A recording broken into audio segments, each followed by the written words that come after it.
Alright, what's going on, guys? Try back again, here to bring you another video. This one's going to be doing my final Q&A leading up to The Walking Dead Season 5, Episode 11, which is called The Distance.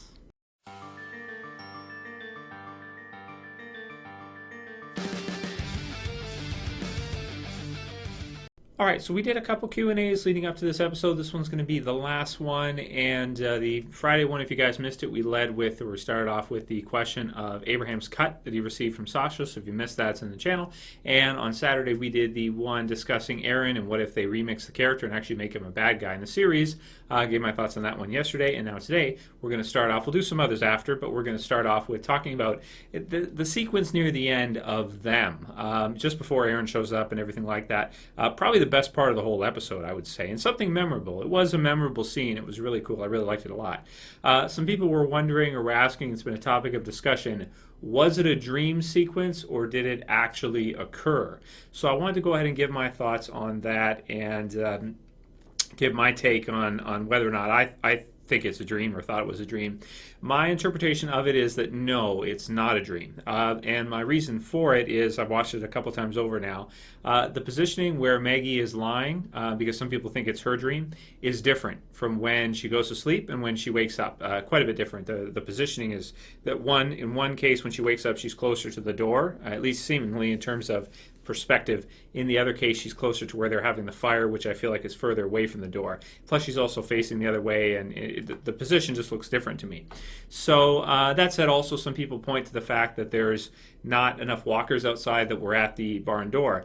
And if you look really closely, there's tons of walkers out there, but because the trees all came down on top of them, it looks like there's tons that are buried. You know, there's a section of them near this main tree that came down that are all like lying down on the ground, and you know, their bodies are either crushed or they're just kind of lying there, their arms are flailing or whatever. And there's a good amount, but there's so many trees, big trees that have been, you know, pushed on top of them, that they're all over the place, you know. Plus, it's possible that if the zombies weren't able to get in there, eventually they would stop trying, possibly, and move elsewhere. I'm sure they wouldn't just stay there forever, just trying the same thing over and over again all night and have it just not work and just continue to stay there. They'd probably move on at some point or try something else, right? So my interpretation all around is that it wasn't a dream. But that's my thoughts. You know, it's pretty hard to say, like when you're watching something, you know, could you say, oh, is it all a dream? Is it not all a dream? You know, that's pretty tough to prove or disprove, you know. But in my opinion, I believe the interpretation is that it's not supposed to be a dream. Now, I don't remember them saying on Talking Dead that addressing this or not. But that said, you know, sometimes I can't watch every single minute of Talking Dead because I got other stuff I'm doing, things like that. So at least there's my answer. This question was from Darvell Jones, and he was talking about, just to read, I'm still confused. When the walkers attacked the barn during the storm in episode 10, I thought it was a dream. I thought Maggie just had a nightmare, but people online are saying it really happened. Although the barn was still chained the next morning, no one had zombie blood on them, and the bodies outside were nowhere near the number of zombies that attacked. Like I said, I think that a lot of them were into the trees and stuff like that, or possibly some had moved, but there was a lot. You have to look closely because it's pretty zoomed out, but there's a lot of zombies all around. You just have to look. In one position, you're looking out the door, you see them all coming towards you. It seems like there's more than afterwards when they're all kind of crushed or you know, spread out all over the place, right? So yeah, there's the answer for that one. I've got a few more Q&A questions we'll go over for the episode tonight, obviously, and that's it for this week in terms of Q&A. But for next week, after tonight's episode, you guys can send me whatever questions you have, whatever things you want to talk about, theories, anything, video suggestions, all good.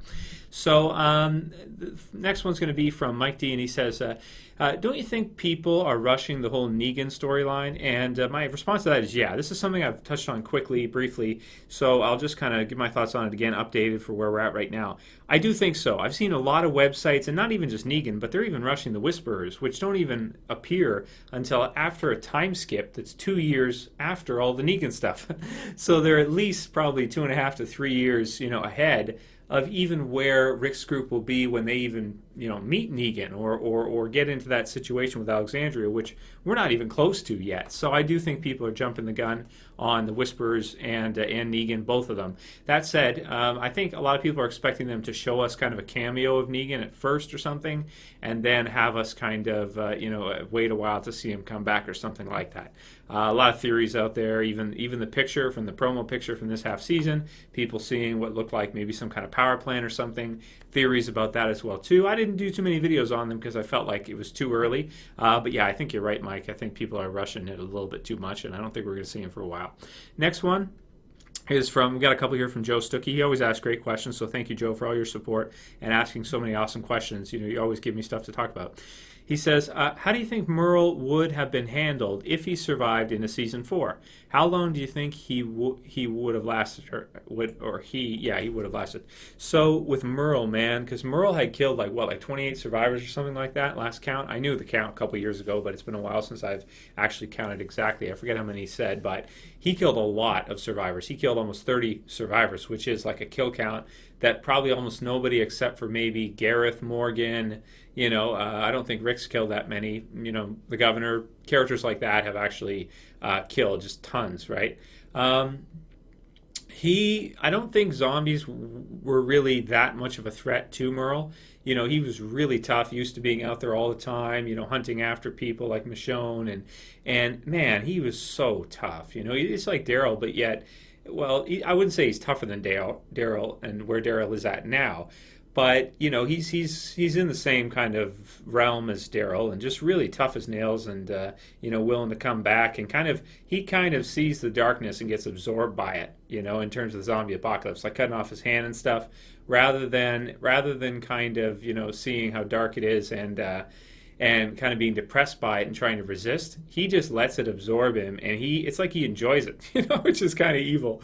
But he does. He enjoys that part of it, I feel like. Maybe not all the time, but at least sometimes he tries to enjoy it, like at Woodbury and stuff. And I like that a lot about him. Just thought he was a really interesting character, and I think he would have survived for a really, really long time.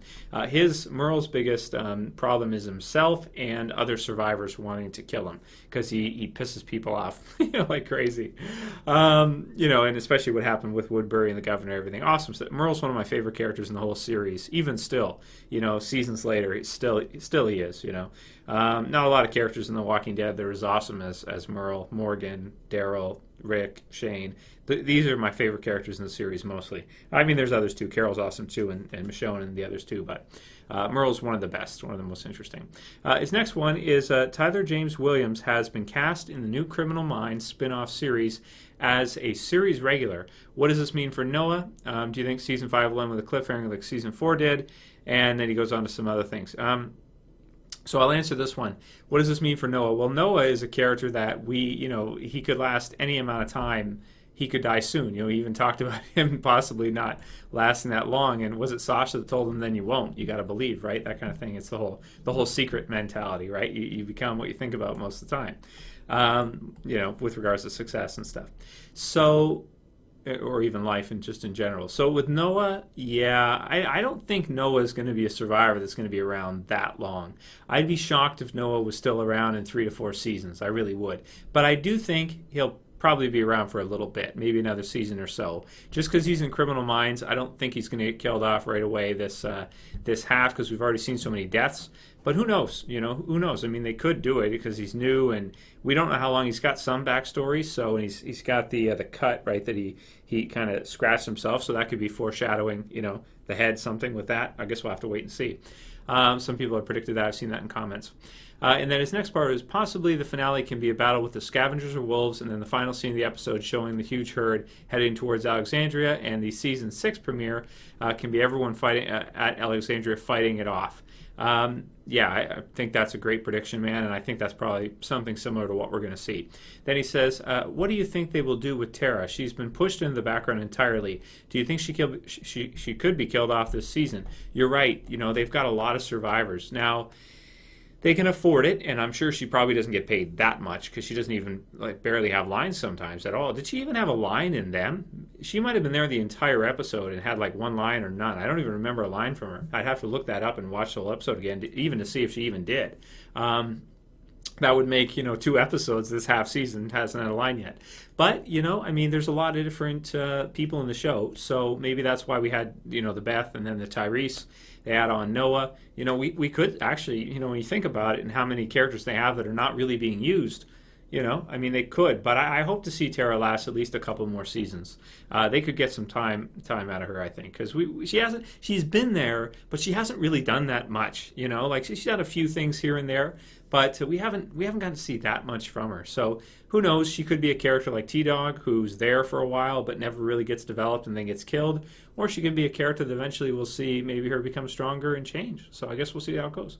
But there are a lot of characters in the show, and maybe it's a little bit crowded if you think about it like that. Next question is from Rylan Render, and he says, do you think we will see any more character visions or ghosts throughout the series? I personally would like to see the ghost Shane, and he basically tell Rick that they are now the same. Perfect, man. Yeah, that's something that I would definitely love to see, and I hope we will see in the future. I hope when the series ends, they can ring up John Bernthal and Sarah Wayne Callies when Rick is eventually, if he's killed off at the end of the show. We'll have to see how that all plays out, because there's a lot of variables, right? It might not even play out that way in the comic books, so we'll see. Maybe the series will end on a happy note and Rick will be alive still or something. Or maybe he'll die of old age or something. Who knows, man? But I would like to see in the final episode of the series a ghost scene if Rick is killed with John Bernthal as Shane and Sarah Wayne Callies as Laurie returning, just to kind of do something similar to what they did with Tyrese, but maybe not in a negative way, in like a positive, happy way to give The Walking Dead a happy ending, like we're all together now or something. Join us, Rick, or something like that. It would be really, really.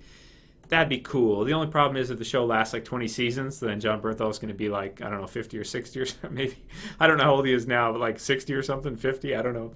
So that'd be funny. But I guess we'll see how it plays out. I would love to see that, though. And I think we'll see some more ghosts and stuff, because this is a horror show. So, betting on ghosts in a horror show is a pretty easy prediction, I'd say. Next one's from Caleb Lope Ito, and he says, do you know why AMC removed their Season 5 trailer of The Walking Dead? I don't think they would have removed it for it being old now, because The Walking Dead Season 4 trailer is still up. Just wondering if you know why it was taken down. No, dude, I don't know. I don't know why it was taken down. Maybe they were worried somebody was going to false flag it. Maybe somebody did false flag it. I don't know what's going on with YouTube right now. I've heard other channels get suspended and all kinds of craziness going on. I don't know what's going on with YouTube these days. I feel no sense of security for any of the videos I make anymore. But maybe they either took it down because they felt like the Gareth scenes were misleading, right? Which they were. And they were worried someone was going to flag it as misleading. I don't know. But I could see that. I could see them being like, hey, you know what? We had this and that and this and that, and this is actually is misleading, so we should probably take it down. Otherwise, we could get flagged for it. I don't know. That is if it is taken down. I haven't verified this, but I take your word for it, and I think actually it might have been. Maybe they just felt like they had released newer trailers, so they should take the old one down, because it did have the Gareth stuff in there, which was, like I said, it was misleading. So I don't know. Let me know what you guys think about that one. But yeah, YouTube's crazy nowadays. Who knows? Maybe it got flagged down. Can you imagine AMC's video get flagged down? It makes me feel better now that I keep getting stuff like this. But there are other YouTubers I've seen just recently that are having trouble with suspended accounts and stuff. So I don't know what's going on. I have no idea right now what's going on. So they never really told me what happened with mine. They kind of said, well, this and then this and then nothing, So they didn't really point any specifics or give me any info. So I could see that from AMC. I could see them just wanting to be careful, maybe. Who knows, right? Because the Season 4 trailer was not misleading, I don't think, in any way. But the Season 5 one was with Gareth, remember? Next one's from Jason Nosage, and he says, hey, Trev, what are your thoughts on an animated comic book style TV series that followed the comic books unlike the live-action TV series? I assume you're talking about The Walking Dead, but you didn't write it, so I don't know for sure, because I do other videos sometimes, too. It's just I have so much passion for The Walking Dead that I can't help myself but make tons of videos for it because I love it so much. Dude, I'm happy with the live-action television series. North America comic book, they don't even do, like when I was growing up and stuff, like I got a Batman figure down here from the animated series, Batman the animated series, X-Men the animated series, a lot of these animated series, Spider-Man had one, Justice League, stuff like that. Man, they had some awesome animated stuff in North America. Nowadays, I feel like there's the Avengers cartoon, which is pretty good. TMNT is CG, which is good. But I feel like most of the time when it comes to adult audiences, and Spawn tried to do this, McFarlane tried to do this with Spawn, and it didn't work. It was to have a cartoon version, but done for adults. And it was horror and stuff like that, and I loved it personally. But people in North America they just can't get into it. I don't know why. I can, but most people in North America do not like animated stuff. And that's unfortunate, because if you look at a country like Japan, that's completely the opposite. You know, they release DBZ in theaters. People flock to the theater to go see it. Naruto just had, last movie. People, I don't know what the numbers were for that, but I'm sure they were astronomical in terms of people going to theater to see animated stuff. Or even on TV watching it. But here in North America, man, it's kind of sad that people don't like that imaginative animated style. Because if you look at what the Japanese do with some of their animated movies, they're at another level in terms of animation than where we're at. Man, they've got some amazing, beautiful animation of like real world, not childish stuff, like real world adult stuff that just looks amazing. Even High School of the Dead, I've checked that out. It's an anime. I do like anime a lot, manga a lot. High School of the Dead, I really enjoyed it. It's a cool zombie survival. High school students that really don't know what they're doing in a zombie apocalypse in, I believe it's Tokyo, Japan. And it's a lot of fun. So I would love to see them do something. Keep doing the TV series, but I'd love to see like a Japanese company or something, call up Kirkman or Image and try to get the rights for not a live action, but an animated version of The Walking Dead. Leave the TV series and just do an animated version. Do it a different way.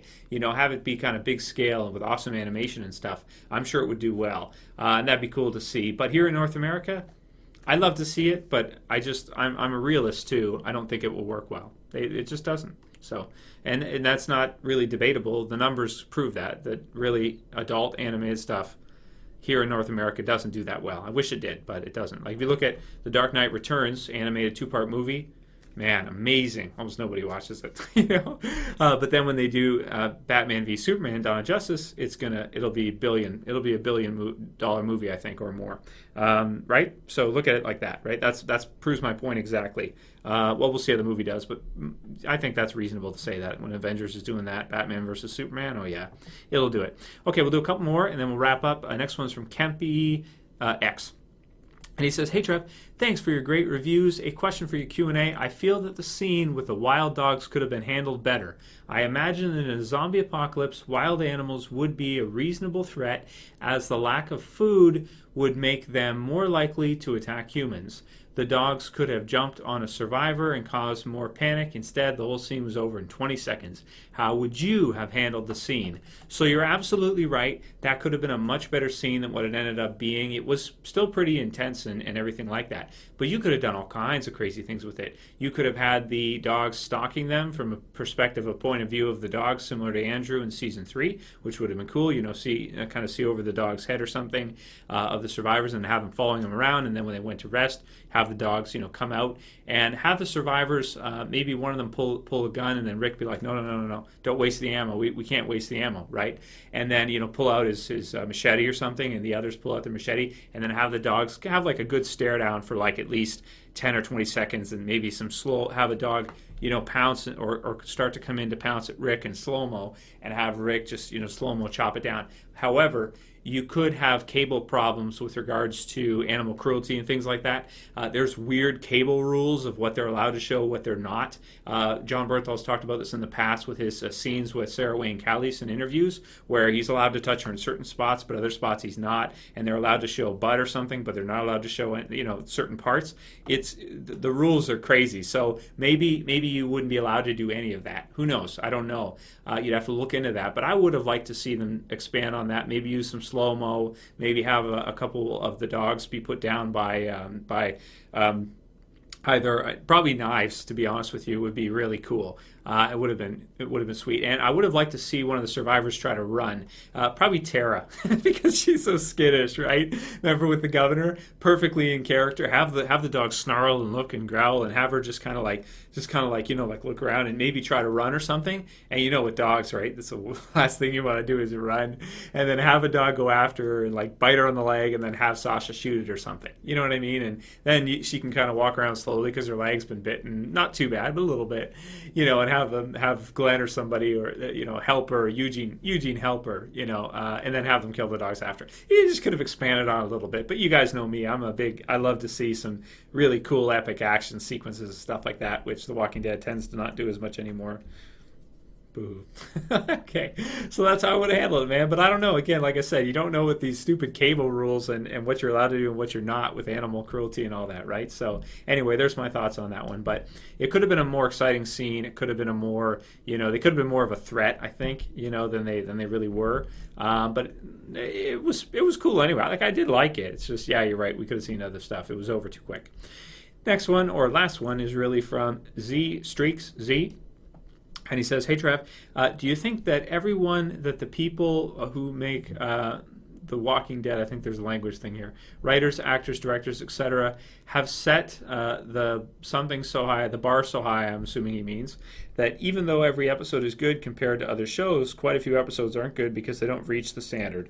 Well, yeah, I've been talking about this recently a little bit. Now, I was a little harsh on this episode. I don't know if it was my state because I haven't been feeling too well with what happened with the channel prior, and just it being so damn cold outside, man. It's when it gets cold like this, I don't have that much energy to do things. I don't know why. I'm sure all you guys are probably like that when it gets free, like below 20 outside, minus 20. That's Celsius. That's Canadian Celsius. That you probably don't want to do too much. So that's the way I am too. Like when it gets super cold, I get kind of sometimes a little depressed and stuff. But yeah, you're right, man, because sometimes we have such huge episodes that are so big in scope that they do all kinds of things that when we have other episodes that not too much happens or just a few things happen at the end and the rest of the episode is pretty slow paced, like the one we had here with a few scenes with the dogs and then the zombies near that overpass thing there.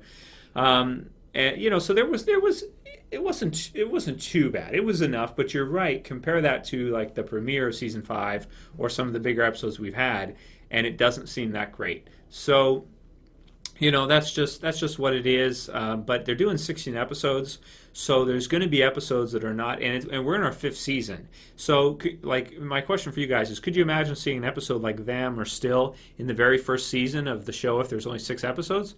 Of course not, because the pacing is going to be different, and Darabont wanted a certain quality. He basically left the show, to be honest with you, because of this, because of Them, and because of filler, slower episodes where they weren't going big. They were filling out the season, and he didn't want to do that. He wanted to have that quality there, and that ended up him actually leaving the show is because he wanted to do more bigger, better things, and they weren't willing to pay the piper for it, right? So that in the end, they might end up paying even more.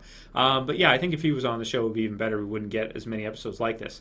Maybe 16 is just too many. Let's just put it out there. Maybe that's a little bit too many. Maybe they should do 12 or 13 and try to make them all good and try not to have any filler. But that said, I mean, the more Walking Dead we get, the better. So I'm happy with 16, but we just have to understand sometimes that you're right. They've set the bar really high for the show, and some episodes are going to be awesome, and other episodes are going to be good, and that's just how it's going to be. Not every episode is going to be earth-shattering and Too Far Gone or No Sanctuary or Coda, which a lot of people hated, but I actually really liked. But even people were disappointed with that, and that's just because, again, you can't see No Sanctuary all the time, right? One of the best, like probably the second best episode ever, or Four Walls and a Roof. You got to have new stories build, and sometimes when they're building new ones, up until another climax or something else happens, you're going to get slow starts and things like that. It's just what it is. It has to be. So I think that's good for this week for Q&A questions, guys. I apologize to anyone if I didn't get to your question. Very sorry about that. It's just that I get a lot, and I try to go through as many as I can, but some of them, I just don't get time for, and that's really the reality of how it is. So hope you guys liked the video. If you did, you know what to do. Please thumb it up below. If you're new to the channel, you want to subscribe, feel free. I always point the other way to subscribe right there. And yeah, like it, share it, favorite if you guys want to. And I set up a Patreon page for the channel. I'm thinking about YouTube. Apparently, YouTube's going to try to move away from the ad-based model where you have to see advertisements before the video. So I'm thinking about doing the same thing with my channel as part of that, which is getting away from showing ads in the channel for subscribers. So I'm playing with the idea. If you want to check out the page, it's in the description below.